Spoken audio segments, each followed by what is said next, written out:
"Christopher, honey, it's time to get out of the car," my mom said for the third or fourth time. But I ask you, why even count? I was staring into the pit of hell itself in its most horrific incarnation.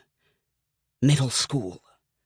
And my allegedly loving mother was about ready to set her right foot on my butt and eject me from the family car.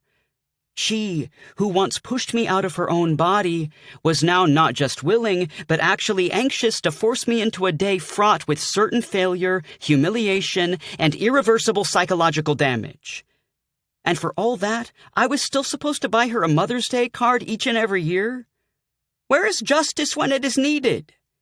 Sure, it was only the first day of my 7th grade year, but already I was the victim here. Let's face it, I had been fully trapped into a system of my betters where they and their whims of fate ruled my existence. If I'd have known what an anarchist was, I think I'd have become one then and there. "I think I'm sick, Mom," I tried yet again to sell to her. "I mean, I am sick," I corrected. Gotta give this pitch some heft. "I think someone's just nervous about the start of a new school year." "No, Mom, seriously. I think I have a tumor, and the tumor's so bad it has a fever." "Well, here's some encouraging words of wisdom, hon. That's not how tumors work. But if you go to class and study hard, then you can become a doctor. Once you are, you'll realize just how silly what you just said was." "I forgot my homework," flew from my lips unbidden. Come on, I was a panicking kid here. "There is no homework due the first day of school, sweetie. Now get going before the bell rings." Then, because my life only seemed like it couldn't get worse, Mom rolled down my window and shouted to Bev Thompson as she passed by. "Oh, Beverly, hi. May I ask a favor of you?"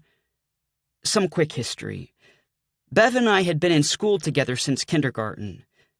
Back then, we talked to each other some and played at the park if we ran into one another. But by 4th grade, whatever relationship we had was up in smoke. She was a girl, I was a boy. Enough said. Now Bev was, let us agree, rapidly maturing into womanhood, while I was still swimming in the kiddie pool of life. I don't think we'd spoken in 2 years. Okay, back to the complete tale of the destruction of my life. "Oh," Bev said with the enthusiasm of the greeter at a mortuary. "Mrs. Lancaster." That was it. No hello or nice to see you. No, just the absolute social minimum. I slumped down as far as I could. Of course, that didn't help. It was more an instinctive than intentional stab at a safe haven. "Chris here is nervous about the first day," my cheery mother continued. "Would you be a good friend and walk him to class?" Was there a pistol in the glove box? I didn't recall ever seeing one, but blowing my brains out sounded so good just then. I reached to check for sure, but my hand got slapped out of the air. "Nice visual there, Mom. Now Bev thinks I'm a spaz as well as a loser. A loser spaz. A loo-pazzer." "I need to be somewhere," Bev said, totally devoid of human emotion. With that, she marched away.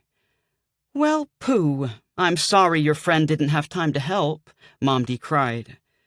"No, Mom, she needs the time to go spread the word that I'm 6 times more geeky than I was last year to everyone else at Delta Middle School.